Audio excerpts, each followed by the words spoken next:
My name's Adam Manaka and I'm the Financial Controller for Hi-Tech Oils. With our national capacity, we can now service Australian companies nationwide. Of late, we have now expanded into the New Zealand market. Here at Hi-Tech Oils, we receive premium base oils and premium additive packs. Together, with our highly trained staff, we manufacture over 500 premium quality products. Hi-Tech Oils is Australian made and Australian owned.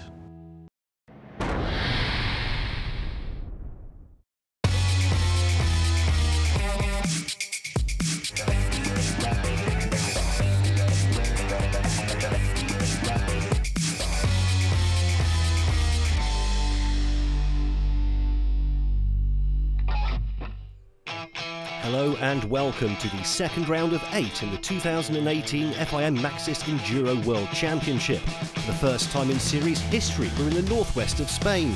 Santiago de Compastela in the Galicia region to be exact. The town itself a UNESCO World Heritage Site famous for its many monasteries and churches.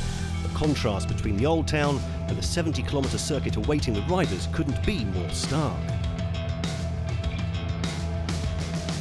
After the extreme cold ice and snow that faced the riders in the season's opening round in Finland, this race a return to more familiar terrain for all the teams involved. Smiles very much the order of the day as everyone posed for their photo call. Those bikes and overalls looking ever so clean and shiny for the moment, but the course will soon put a stop to that as the 2018 FIM Maxxis Enduro World Championship starts to heat up.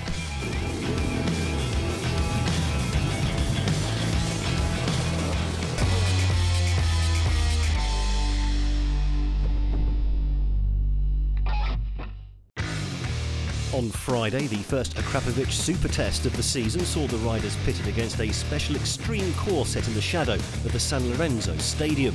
The riders vying for time to be subtracted from their total in the EnduroGP standings at the end of Saturday's race, ranging from a single second for the 9th position to 12 seconds for the stage winner. Just a chance for the spectators to get a good close look at the riders as they race around a test that will become oh so familiar over the coming weekend. The terrain at least reasonably dry on Friday, not a luxury the riders would enjoy as the race progressed. Loic Ilario really suffered on the snow and ice in Finland, but the Frenchman showing his true colours here to claim 3rd place, and an 8-second bonus for the following day on his Yamaha. Defending world champion Alex Holcomb coped well in Finland, but back on more familiar terrain here, 2nd for the Briton, gaining a 10-second bonus. However, Alex Salvini won this award in its inaugural season in 2017 and was top of the timesheets again in this 2018 opener on Toscana. The Italian with 12 seconds in the bag, starting to show some of his best form in years. Elsewhere, a welcome return to form for 2008 junior champion Thomas Alderati in 4th, while Matthew Phillips gained 2 seconds down in 8th place.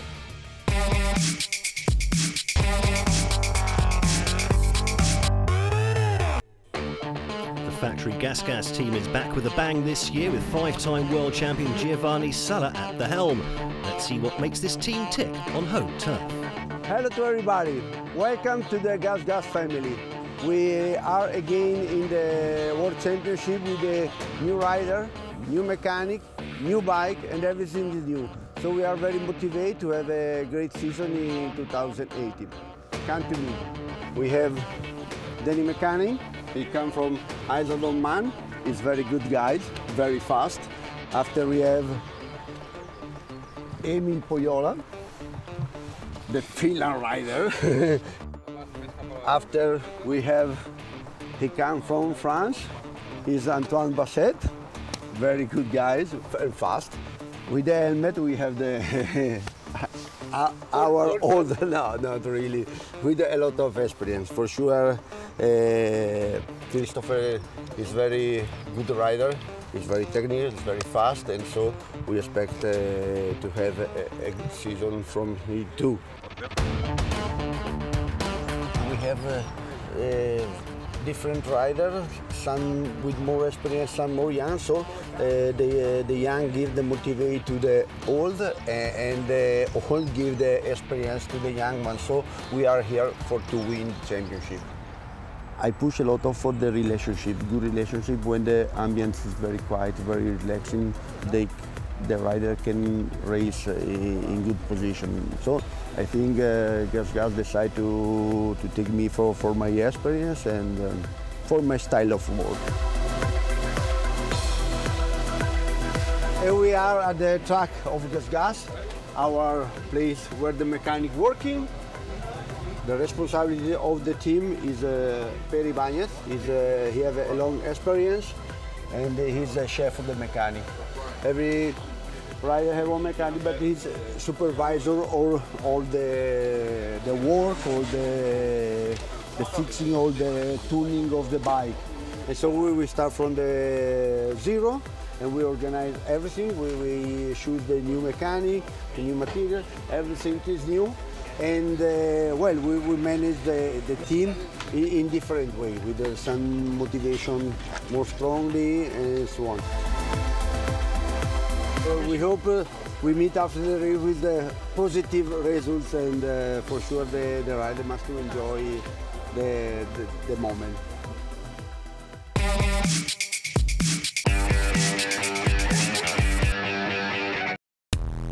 With Friday's super test out of the way, the teams and riders were back in the paddock on Saturday morning with the race proper about to get underway. The fans hungry for more, with the competitors about to be put through their paces. For some, their technique and balance would be pushed to the limit and often beyond. A 70-kilometre course containing 3 special stages, with the riders facing 4 laps of the circuit on each race day.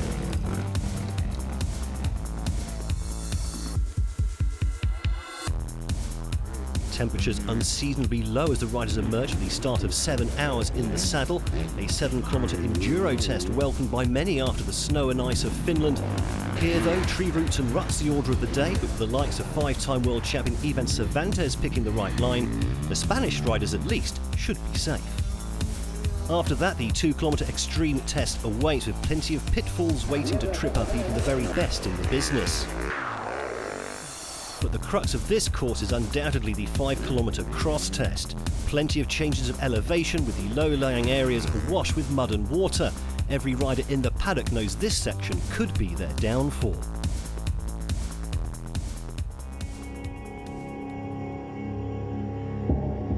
That cross test very much the talk of town ahead of the race, the deep mud and water potentially race ending for the unwary. We asked a few experts to share some of their survival secrets. On the bike, you really need to be loose. You know, it's sort of like riding sand in a way. You need to let the bike do its thing. You know, you can't be in control of the bike. You just need to sort of predict where you want to turn, and maybe expect for the bike not to turn or to turn sharper than you expect. As soon as you realise you're stuck, it's better to stop, try and lift your bike out, or worst case, try and get someone to help you get the bike out. For me, the technique for the mud is to ride not so aggressive and to have relaxed riding and no push so much in the mud, to keep the traction with the back. Lean back, try and keep the vision clean, but mainly just good confidence, good body position, you know, all controls covered, you know, hand on the clutch brake and foot brake, and good body position. A little bit, you know, keep the feet forward on the pegs, because you know, you need to use the brake, you need to use the gear lever. The traction is so important in this condition, and you know, you need to find the balance between forward and back, and just keep the wheel biting in. So there you have it. Sounds easy, doesn't it? However, as we shall see, such conditions can be a great leveller.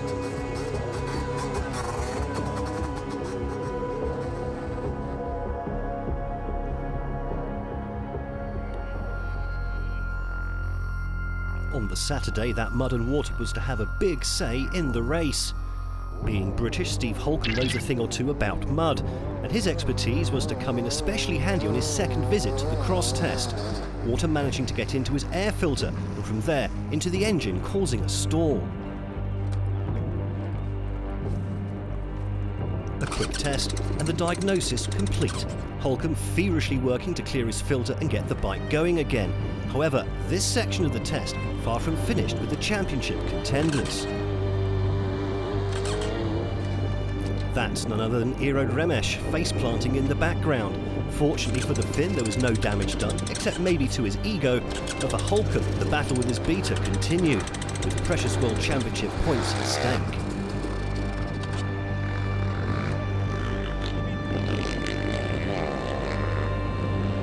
Reigning junior world champion Bradley Freeman, the next man to come flying through, somewhat more successfully than Remesh, as Holcomb still worked on clearing his filter and avoiding that dreaded DNF. Finally, filter back in place, the engine spluttering back to life, but with 74 seconds lost, Holcomb now up against it. You know, I was in the lead and yeah, just went through the water pretty, I thought, okay, but yeah, just hit a big hole and got a load of water in the bike, so I lost, you know, over a minute, and it's very hard to come back from that. But come back he did, finishing the day in 6th place. Christophe Charlier's day off to the worst possible start for Beta with a 7-minute penalty for being late to a checkpoint. Dead last for the Frenchman, who would have finished 2nd overall if not for the penalty.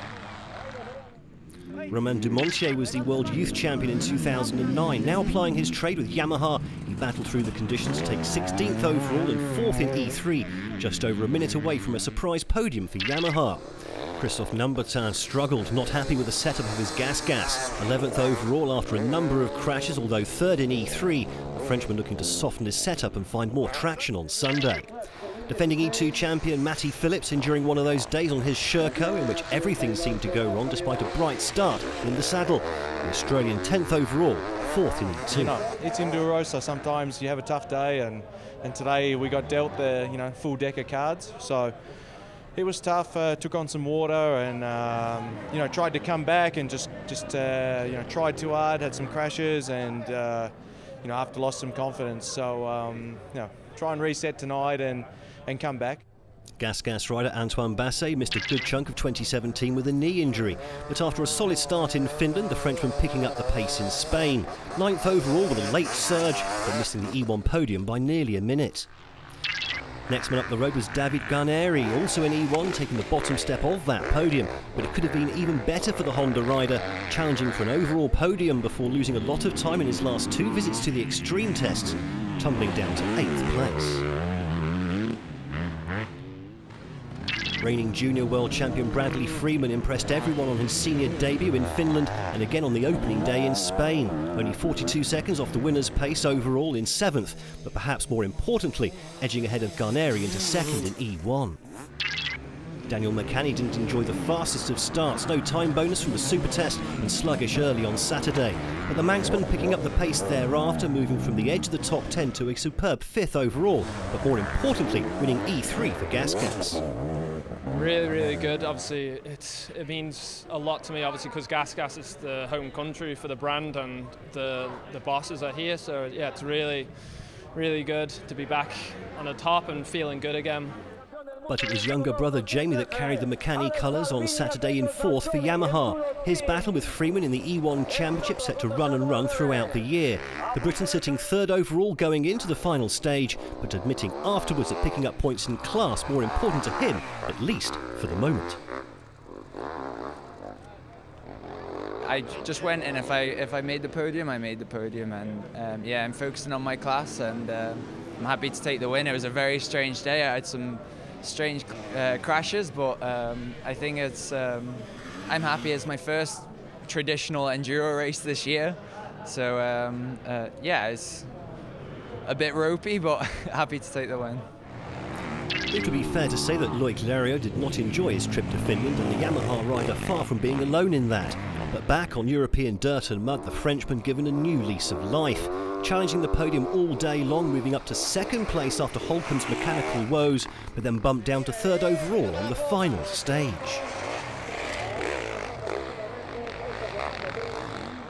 Fellow E2 rider Eero Remesh, the man charging up the leaderboard late in the day.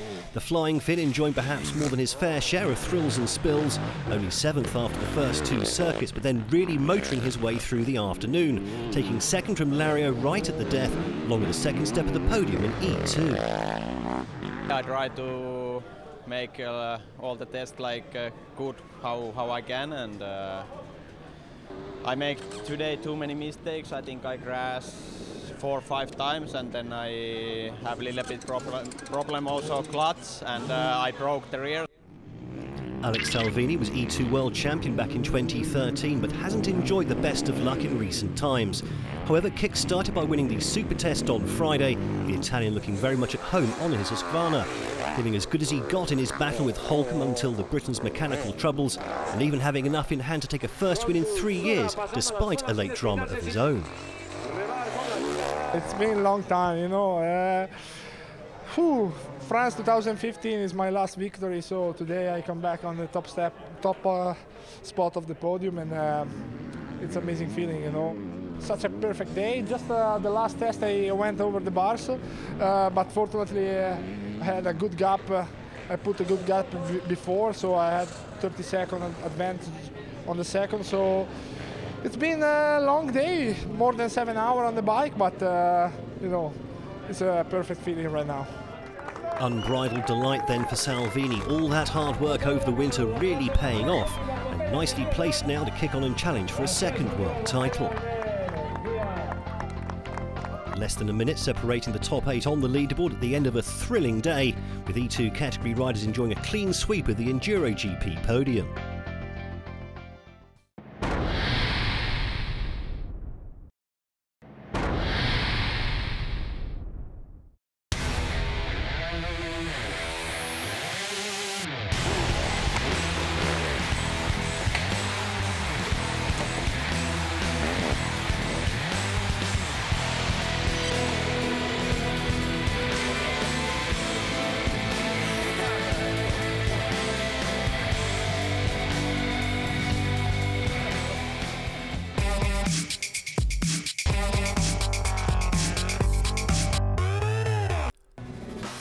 Now to the junior ranks. In 2016, youth champion Jack Edmondson, son of 4-time world champion Paul, bagged the bottom step of the podium on Saturday despite a few thrills and spills along the way on his Sherco.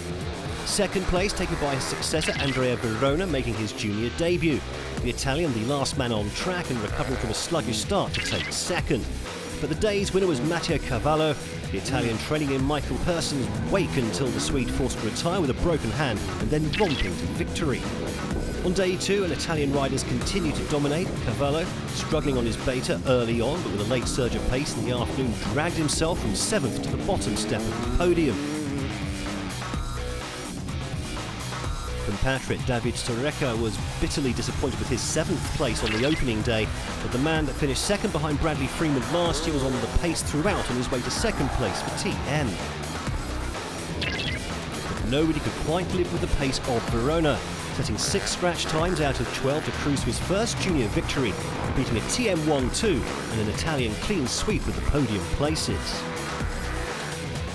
The rain was constantly during all the day, and so it has been a difficult day, and now I'm a bit tired, but I'm really happy. It's my first race in the junior class, so I'm really happy, and I want to thank all the team and all my sponsors, and let's see next weekend in Portugal.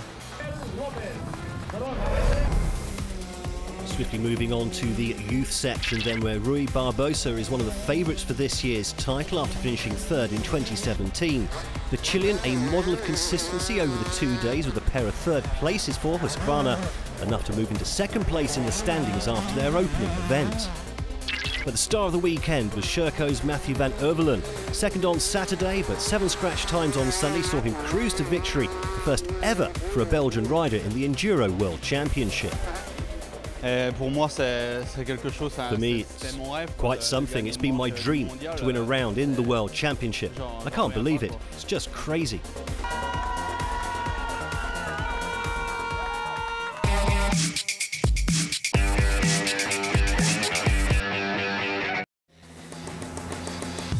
With heavy rain overnight and yet more mixed in with a bit of hail forecast for later on Sunday, the race officials with a decision to make in the morning, with parts of the cross test already impassable and about to get even worse. Fortunately, wise heads were in attendance, and the course adjusted to ensure a fair and proper test was to be faced by all. And once the officials were happy that the course was passable, the race was very much on. Nonetheless, expect many of the riders to be stretched to the very limit in the treacherous conditions.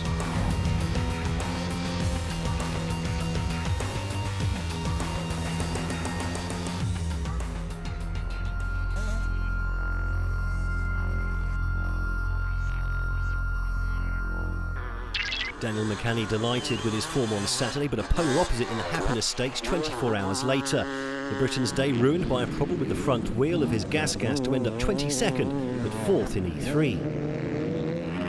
6th in his class for the last 2 seasons and now 6th in the E1 standings. David Garneri's Honda especially struggling on his 4 attempts at the extreme tests throughout the second day to end up a rather disappointing 18th place overall, only 6th in E1 on Sunday. Anthony Gesselin, one of many to be making the step up from the junior to senior ranks this year. The Frenchman on the edge of the battle for a top 10 spot all day, but eventually having to make do with a solid 15th place as he settles into life in the senior ranks. Home rider Victor Guerrero spent most of his day trying to battle into the overall top 10 for his 2 racing Yamaha team, but eventually fell just short, not helped by this misjudgment on the extreme test, ending the day in 12th place, as he did on Saturday, enough to put the 29-year-old 4th in E1. Reigning E2 champion Phillips endured a nightmare start to his Sunday, barely in the overall top 20 and almost a minute off the pace after just 3 tests. After that, the Aussie Sherco rider showing some real grit and determination to battle his way back up the leaderboard, but to only reach 11th overall and 6th in E2 before running out of timed tests. Portuguese rider Luis Oliveira spent Saturday on the edge of the top 20, but obviously felt more at home in Sunday's harsher conditions. After a sluggish start in the opening test, he'd moved up to 10th by the 8th test and protected that position all the way to the final reckoning, 4th in E1, a welcome bonus. Antoine Basset's career had stalled in recent years, but the new team at Gas seems to have reinvigorated the Frenchman, helped by a return to fitness. And despite languishing 13th at the midway point on Sunday, he fought his way back up to 9th overall and 3rd in E1, his first World Championship podium in 3 years. Bradley Freeman continues to show the form that took him to the junior title in 2017. The Briton again on the edge of the top 10 before lighting the afterburners over the final 3 tests to move up to 8th overall and 2nd in E1, to keep his class title hopes very much alive after the opening 2 rounds of the year. Christophe Nambertin unhappy with his setup on Saturday, but a much happier man on day 2. The 3-time world champion showing just what he can do with a good bike beneath him, challenging for the overall lead before running out of gas on the final loop, sliding down to 7th overall but 2nd in E3, the weekend ending on a more optimistic note. Christophe Charlier determined to make up for the error that turned a possible overall podium into 25th place on Saturday, with the beta rider doing just that, finishing Sunday 6th overall as others faltered around him, although only 4th in his E2 class. Eero Remes in the water again on Sunday, obviously looking to improve his stroke, but battled on for precious World Championship points nonetheless in 5th place for TM, the Finn leading the way in EnduroGP, but feels his battle with Salvini in E2 is even more important. Yeah, of course it's important things, but also I think for me it's more important to my own class, so I try to Portugal make the good result and be on the top step of the podium. Loic Lario led the way overall after the first 6 of 12 tests on the day, but found conditions progressively tougher as the rain and eventually hail continued to fall, losing 40 seconds on his 3rd pass through the extreme test to fall out of contention, eventually missing out on the podium by just 2 seconds, 2nd place in E2, a welcome consolation for Yamaha. Alex Salvini felt on top of the world after ending his 3-year wind drought on Saturday, the Italian raiding the crest of that wave into Sunday on his Husqvarna. And despite describing conditions as almost impossible over the last 2 laps, still hung on for 3rd overall and a 2nd E2 class victory of the weekend to move ahead of Remes in those standings. I'm so happy to get again the win, the victory in E2 class, and I think 3rd in the overall. So it's been a perfect weekend since Friday already for me, and I walk away from here leader in the points, and this is a really good motivation for the rest of the season, and we will see what will happen in 1 week in Portugal. Jamie McCanny very much in the zone once again, 4th overall and 1st in E1 on Saturday. The Manxman even better a day later, leading the overall classification after 7 tests for Yamaha, only to be overhauled by a turbocharged Steve Holcomb down the stretch. However, McCanny completely happy with his day's work.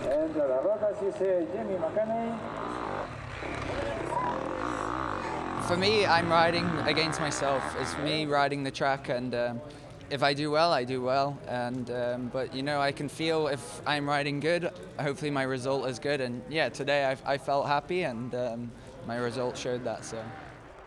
Holcomb knew that without his mechanical disaster on day one, he'd already have a win in the bag. And on Sunday, the beta rider set about putting that right. The defending Enduro champion, circumspect on the opening lap, but then showing every bit of his class, setting scratch times in 6 of the last 7 tests to eventually romp to a first overall victory of the season by nearly half a minute. I think the FIM and the organisers made a good decision with taking some of the obstacles out that you know, would have been a nightmare trying to ride over. So yeah, ultimately can't complain with my ride. You know, I just pushed really hard from the second lap, you know, and just clawed back the time we lost in the first lap, and you know, yeah, won today. So Holcomb's title defence now up and running, with conditions making the British riders feel very much at home on the Iberian Peninsula. Holcomb nearly half a minute ahead of the pack in the end, as he would have been on day one as well, but for flooding his engine with water. However, it's Iro Remes that leads the EnduroGP standings by 14 points from Holcomb, with 6 rounds still to go. Jamie McCanny perhaps an unexpected challenger 5 points further back, with Salvini just behind in 4th. Well, that's your lot from a thoroughly absorbing Grand Prix of Spain, but worry not. We'll be back with the 3rd round of the 2018 FIM Maxxis Enduro World Championship in just 1 week, with a 2nd instalment from the Iberian Peninsula, as the teams and riders decamp 600 kilometres south to the other side of the Portuguese border and Castelo Branco, where more thrills and spills and hopefully some warmer weather await. Adios.